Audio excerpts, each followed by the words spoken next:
श्री शिवाय नमस्तुभ्यम। हर हर महादेव। प्रिय भक्तों, आप लोग कमेंट में जय श्री कृष्णा राधे राधे तो अवश्य लिख दें। प्रिय भक्तों, आप लोग को पता ही है कि श्राद्ध मास की एकादशी तिथि बुधवार को पड़ रही है और ये वो तिथि है जो श्राद्ध मास की सबसे बड़ी तिथि है। इसी दिन किया गया एक छोटा सा उपाय आपको उस फल की प्राप्ति कराएगा जिस फल का आपने कभी भी कल्पना ना किया हो।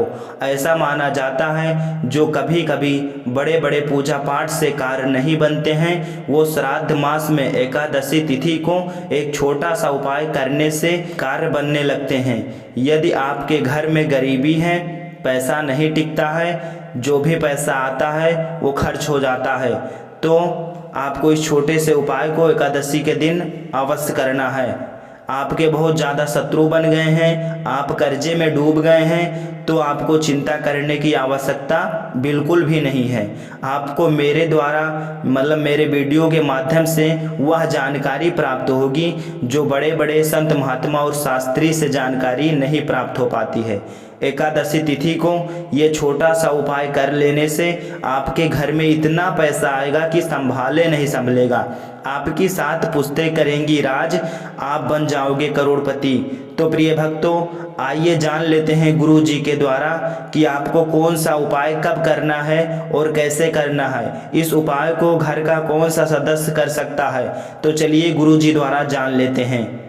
एकादशी का व्रत करें ना करें, परंतु इस हरी धूप घास के उपाय को जरूर से कीजिएगा। बहुत खास है, आम सी दिखने वाली दूर्वा घास गणेश जी को है। प्रिय मित्रों, हिंदू धर्म में पूजा पाठ के लिए कई तरह की सामग्री आवश्यक मानी गई है। इन सभी सामग्री का अपना अपना महत्व है। इन्हीं में से एक है पूजा के लिए इस्तेमाल होने वाली घास, जिसे दूर्वा या दूब कहा जाता है। तो बड़े ही ध्यान से आज के खास वीडियो को अंत तक देखिएगा और चैनल को सब्सक्राइब कर लीजिएगा। पितृपक्ष में आने वाली एकादशी अपनी आम में खास होती है और इस दिन उत्तम से उत्तम उपाय को करके आप जन्म जन्मांतर की गरीबी को दूर कर लेते हैं। तो प्रिय भक्तजनों, पितृपक्ष में आने वाली इंदिरा एकादशी का विशेष महत्व है। इस साल एकादशी तिथि 2 दिन होने के कारण असमंजस की स्थिति बनी हुई है।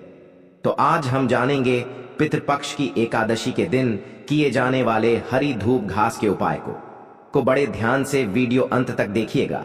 यह 5 मिनट का समय आपकी किस्मत को पूरी तरह से बदल कर रख देगा। हरी धूप घास न केवल पूजा पाठ और अनुष्ठानों में काम आती है, बल्कि इसे पितृपक्ष में पितरों के तर्पण हेतु हम काम में लेते हैं और इससे हमारे पितृ प्रसन्न भी हो जाते हैं और हमें पितृदोष से मुक्ति मिल जाती है। दोस्तों, जब पितृ नाराज होते हैं तो ऐसे में पितृदोष लगा होता है।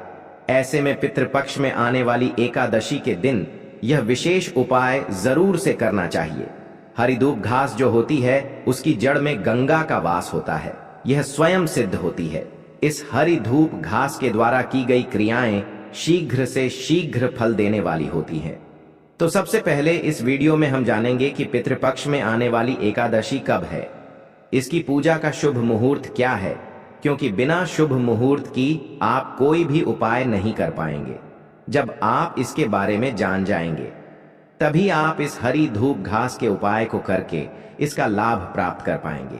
तो चलिए सबसे पहले बताएंगे पितृपक्ष में आने वाली इंदिरा एकादशी के पूजा शुभ मुहूर्त के बारे में। प्रिय भक्तजनों, आश्विन मास के कृष्ण पक्ष की एकादशी तिथि पड़ती है, जिसे इंदिरा एकादशी कहा जाता है। पितृपक्ष के दौरान पड़ने के कारण इस एकादशी का विशेष महत्व है। मान्यता है कि इस दिन भगवान विष्णु की पूजा करने के साथ व्रत रखने से हर एक पाप से मुक्ति मिल जाती है और मोक्ष की प्राप्ति होती है। हिंदू पंचांग के अनुसार आश्विन मास के कृष्ण पक्ष की एकादशी तिथि 16 सितंबर को रात 12:23 से आरंभ हो रही है, जो 17 सितंबर को रात 11:40 पर समाप्त होगी। ऐसे में उदय तिथि के हिसाब से इंदिरा एकादशी का व्रत 17 सितंबर को रखा जाएगा, 2025 को रखा जाएगा। इंदिरा एकादशी के दिन पारण 18 सितंबर को सुबह 6:07 से आरंभ होगा, जो 8:34 पर समाप्त होगा। इस साल इंदिरा एकादशी 17 सितंबर बुधवार को पड़ रही है और बुधवार का दिन अपनी आम में सबसे सर्वश्रेष्ठ माना गया है। किसी भी पूजा पाठ में भगवान गणेश जी की पूजा होती है और जब कोई व्रत त्योहार बुधवार को पड़ जाता है तो यह सोने पर सुहागे का काम करता है। इसी तरह से यह इंदिरा एकादशी इस बार बुधवार को पड़ने की वजह से और भी ज्यादा महत्वपूर्ण हो गई है। बुधवार के दिन भगवान गणेश जी को हरि दूध समर्पित करके प्रसन्न किया जाता है ताकि रिद्धि सिद्धि को अपने घर में ला सके, मां लक्ष्मी की कृपा को प्राप्त कर सकें। ऐसे में इस दिन भगवान श्री हरि की कृपा पाने के लिए अगर आप इस हूब घास को सही तरीके से हमारे द्वारा बताए गए उपाय से समर्पित करते हैं तो भगवान गणेश जी और माता लक्ष्मी जी को प्रसन्न कर लेते हैं, क्योंकि माता लक्ष्मी भगवान श्री हरि के हृदय में वास करती हैं और भगवान श्री हरि की प्रिया एकादशी के दिन बुधवार पड़ जाए तो ऐसे में मां लक्ष्मी की कृपा पल भर में आपको प्राप्त हो सकती है। बस आपको नियमों का पालन करना होता है जो हम इस वीडियो में बताने वाले हैं। दोस्तों, अगर आपने अभी तक चैनल दिव्य ज्योति को सब्सक्राइब नहीं किया तो जरूर से कर लीजिए और नाम और राशि जरूर से डाल दीजिएगा। हम राशि अनुसार भविष्य भी जानते हैं तो आपके कमेंट के रिप्लाई में बता देंगे। तो चलिए अब देना करते हुए बढ़ाते हैं वीडियो में आगे। दोस्तों, इस इंदिरा एकादशी के दिन कुछ विशेष जगहों पर दीपक जलाने से घर से दुख, दरिद्रता और नकारात्मक ऊर्जा दूर होती है। तुलसी को भगवान विष्णु का प्रिय माना जाता है। इंदिरा एकादशी के दिन शाम के समय तुलसी के पौधे के पास घी का दीपक जलाएं। इससे भगवान विष्णु और माता लक्ष्मी खुश होती हैं। इसके साथ ही घर में सुख समृद्धि आती है। तो वही पीपल का पेड़ भी महत्वपूर्ण बताया गया है और पितृपक्ष में पीपल पेड़ का उपाय किस्मत को चमकने वाला होता है। दोस्तों, पीपल के पेड़ में देवताओं का वास माना जाता है। इस दिन शाम को पीपल के पेड़ के पास सरसों के तेल का दीपक जलाने से पितरों को शांति मिलती है और उनका आशीर्वाद प्राप्त होता है। बात करते हैं घर के मुख्य द्वार की। दोस्तों, घर के मुख्य द्वार पर दीपक जलाना बहुत शुभ माना जाता है। ऐसे में इंदिरा एकादशी पर घर के मुख्य द्वार पर दीपक जलाने से घर में सकारात्मक ऊर्जा का संचार होता है और नकारात्मक शक्तियां दूर होती हैं। अब बात करते हैं मंदिर के बारे में। इंदिरा एकादशी के दिन भगवान विष्णु और पितरों को समर्पित दीपक मंदिर में जलाएं। यह दीपक घर, मंदिर में या फिर किसी भी धार्मिक स्थल में जलाया जा सकता है। इससे व्रत का फल 2 गुना बढ़ जाता है। और दोस्तों, पितृपक्ष की एकादशी है, ऐसे में पितरों के लिए दीपक ना जलाएं, ऐसा हो नहीं सकता। तो दोस्तों, इस दिन पितरों के नाम से एक दीपक घर की दक्षिण दिशा में जरूर जलाना चाहिए। यह दिशा पितरों की मानी जाती है। इससे पितरों की आत्मा को शांति मिलती है और वे खुश होते हैं। दोस्तों, धूप घास जो होती है वह कई सारे व्यक्तियों को गरीबी रेखा से बाहर निकलने में सबसे ज्यादा भूमिका निभाने वाली है। हमारे धर्मशास्त्रों के अनुसार हम आपको बताने वाले हैं कैसे आप अपनी किस्मत को चमका सकते हैं। आपकी किस्मत की चाबी आपके हाथों से खुल सकती है। पूज्य गुरुदेव ने हरिधूप के वैसे तो कई सारे उपाय बताए हैं, परंतु यहां पर हम पितृपक्ष में किए जाने वाले उपाय धर्मशास्त्रों से निकलकर बताने वाले हैं। किसी कार्य से आप एकादशी का व्रत नहीं रख पाते तो इन उपायों को करके आप एकादशी व्रत का फल प्राप्त कर सकते हैं। हर समस्या का समाधान आपको प्राप्त हो जाएगा। इस दिन बुधवार का दिन है जो कि रिद्धि सिद्धि की कृपा दिलाने वाला दिन है। ऐसे में एकादशी अपने आप में अद्भुत होती है। इस दिन पड़ जाने की वजह से इसकी महत्वता और बढ़ जाती है। दोस्तों, आप सभी की जानकारी के लिए बता दें कि हरिद्वार के जो उपाय होते हैं यह आपको छप्पर फाड़ धन की वर्षा करते हैं। यह हमें आध्यात्मिक और धार्मिक और भौतिक सुखों की प्राप्ति करते हैं। जिन व्यक्तियों की किस्मत चमकने से चूक जाती है, ऐसे व्यक्तियों को यह सुनहरा मौका मिल रहा है, तो इसे अन्य लोगों के साथ शेयर करके उनका भला करें और पुण्य को प्राप्त करें। दोस्तों, होता क्या है कि कभी कभी लाख प्रयास के बाद मेहनत और किस्मत दोनों का कनेक्शन जुड़ा होता है। किसी कारण से आपकी मेहनत बहुत ज्यादा रहती है, परंतु किस्मत का साथ ना मिलने से मेहनत का फल बेकार चला जाता है। तो वही किस्मत अगर आप पर मेहरबान होती है और आप मेहनत नहीं कर पाए तो भी आपको चीज प्राप्त नहीं हो पाती है। ऐसे में किस तरह से आप हरी धूप घास के उपाय से मेहनत और किस्मत दोनों को एक ही सीध में ले जा सकते हैं? क्योंकि हरी धूप घास किसी तो फिर से काम नहीं है। इस हरी धूप घास को एक तरह का तोहफा ही समझो, किस्मत चमकाने का। इस गलती से कचरा समझकर फेंकने की गलती तो कभी मत करना। देखिए, जिन लोगों को पता नहीं होता वह अक्सर ऐसा कर देते हैं, परंतु यह साधारण सी दिखने वाली हीरे के तुल्य मानी जाती है। सोने चांदी से काम नहीं है दोस्तों, एक तरह का इस वरदान प्राप्त है। इसे हमारे धर्मशास्त्रों के अनुसार देखा जाए तो हरिधूप से व्यक्ति को हर तरह के सुख प्राप्त होते हैं।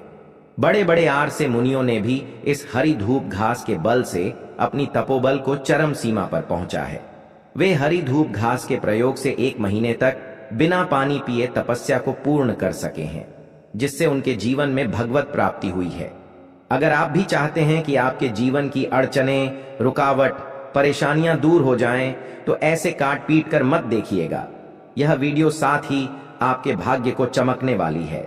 सबसे पहले कमेंट बॉक्स में ओम नमः शिवाय लिख दें या जय माता दी लिख दें और 3 बार अपनी मनोकामनाओं को बोल। उसके बाद हमारे द्वारा बताए गए उपायों को करना। मैं गारंटी देकर कहता हूं कि आपका कार्य दुनिया की कोई ताकत पूर्ण होने से नहीं रोक सकती।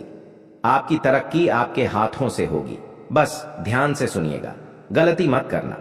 सबसे पहले हम क्या करते हैं दोस्तों, ऐसी गलतियां कर देते हैं कि उपाय करने से पहले हर किसी को बता देते हैं, जिससे कि उसका फल प्राप्त नहीं होता है, या आप जिस चीज को प्राप्त करना चाहते हैं उसके बारे में बखान कर देते हैं।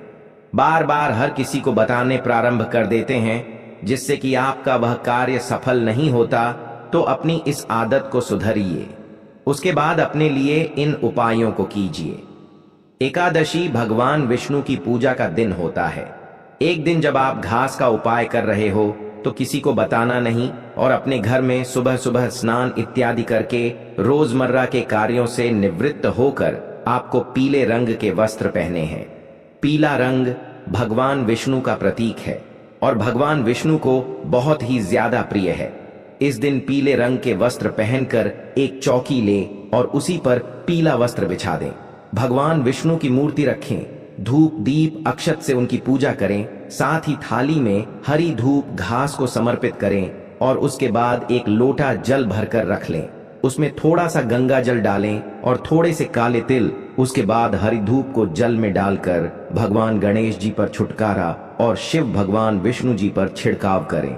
थोड़ी सी हरी धूप भगवान गणेश जी के चरणों में समर्पित करें और इस हूप को उठाकर माता लक्ष्मी का स्मरण करते हुए बोले, हे माता लक्ष्मी, भगवान विष्णु के हृदय में वास करने वाली मेरा उद्धार करो। और भगवान विष्णु के चरणों में हरि दुख को समर्पित कर दें। बाकी हुई हरी धूप से जो लोटा जल भरकर रखा था, उसे जल को उठाकर इस धूप घास से पूरे घर में छिड़काव करें, जिससे घर की नकारात्मक ऊर्जा घर से बाहर होगी। और जो भगवान विष्णु के चरणों में अपने हरी धूप रखी थी, उसे लाल वस्त्र में बांधकर दर रखने वाले स्थान पर रख दें और एक एकादशी से दूसरी एकादशी तक उसे ऐसे ही रखा रहने दें। जब दूसरी एकादशी आएगी, उसे समय उसको उठाकर किसी भी नदी तालाब में प्रवाहित कर दें। फिर देखिए कैसे आपका कोई भी बिगड़ा हुआ कार्य बनता दिखाई देगा। आपके आसपास आप सभी इस हरी धूप को रोजमर्रा की जिंदगी में देखते हैं। इसमें समस्त समस्याओं का समाधान छिपा है। पहले तो आप सभी को बताने कि आपको आसानी से आपके आसपास देखने को प्राप्त हो जाती है, क्योंकि यह काम पानी में पनप जाती है। और जितने भी हमारे धरती पर पेड़ पौधे होते हैं, वह भगवान विष्णु के द्वारा ही उत्पन्न है। उनमें भगवान विष्णु का वास माना जाता है और यह इसलिए इतनी पवित्र मानी जाती है कि इस पर पवित्र अमृत की बूंदें पड़ गई थीं। इसीलिए यह छुट्टियों में आपकी किस्मत को चमकाने का कार्य करती है। स्वयं गणेश जी की कृपा से आपको रिद्धि सिद्धि और मां लक्ष्मी की कृपा प्राप्त होती है। हरी धूप घास के उपाय आपके हर कामनाओं को पूर्ण करते हैं, सफलता दिलाते हैं। पूजा में गणेश जी को तो समर्पित करते ही करते हैं, साथ में मां लक्ष्मी को समर्पित करना बहुत ही जरूरी होता है। हरी धूप घास हमारे आसपास मिल जाए तो उसे कभी भी कचरा ना समझें, क्योंकि यह हमें अनगिनत फायदे दिलाता है और पावरफुल होती है। एक ही करके यह उपाय आपकी किस्मत को चमकते हैं। जब आप हरी धूप घास को लेकर आते हैं तो इसे गंगा जल से शुद्ध जरूर सिद्ध कीजिएगा। वैसे तो दोस्तों यह शुद्ध ही होती है, परंतु बाहरी वातावरण में रहने की वजह से इस पर बहुत सारी गंध आ जाती है, जिसके लिए आपको इसे साफ सुथरा बनाना बहुत जरूरी है। आपको एकादशी के दिन सूर्य देव को जल समर्पित करते समय एक काम और करना चाहिए कि सुबह के समय जब आप सूर्य देव को जल समर्पित करें तो उसमें हरी धूप घास और काले तिल गुड़ गंगा जल और लाल फूल डालकर ओम पितृदेवाय नमः मंत्र का काम से कम 11 बार जाप करते हुए समर्पित करते हैं, तो ऐसा करने से आपके पितृ उसे जल को ले लेते हैं। ऐसे में अगर आपने पितृ तर्पण किया या ना किया, दान पुण्य किया या ना किया, परंतु यह सूर्य को जो जल दिया, इसी से पितृ प्रसन्न हो जाते हैं। आपको इस दिन एक दीपक लेना चाहिए और दीपक में घी भर लेना चाहिए और उसे अपने पानी की टंकी के पास में या फिर घर में जहां पानी पीने का स्थान है, आरओ या मटका जो भी है, वहां पर पितरों का स्मरण करते हुए जला देना चाहिए। वैसे तो पितृपक्ष के पूरे 15 दिन तक दीपक जलाया जाना उचित माना जाता है, परंतु किसी कारण से अगर आप भैया ना कर पाए तो एकादशी के दिन जरूर से कर लेना चाहिए। दोस्तों, जिनको बहुत ज्यादा ज्वर रहता है और ज्वर जाता ही नहीं है, ऐसे व्यक्तियों को एक हफ्ता तक हरी धूप घास का रस पिलाना चाहिए। ऐसा करने से ऐसे व्यक्ति को नज़ला बुखार की शिकायत कम हो जाती है और रोग प्रतिरोधक क्षमता बढ़ती है। यह इम्यूनिटी सिस्टम को मजबूत बनाती है। दोस्तों, इस दिन आपको तुलसी की पूजा जरूर करनी चाहिए। तुलसी में जल समर्पित नहीं करना चाहिए, परंतु तुलसी के पास दीपक जरूर जलाना चाहिए और तुलसी के पास थोड़ी सी हरी धूप घास जरूर से रख दें और साथ ही साथ आपको हल्दी की एक गांठ भी तुलसी के पास रखनी चाहिए। ऐसा करने से भाग्य उदय होता है, दुर्भाग्य दूर होता है। इस दिन भगवान विष्णु के निमित्त तुलसी माता व्रत रखती हैं, तो इसलिए आपको एक दिन पहले तुलसी के पत्ते तोड़कर भगवान विष्णु को भोग स्वरूप समर्पित करने चाहिए और एकादशी के दिन सुबह ब्रह्म मुहूर्त में उठकर भगवान विष्णु के जितना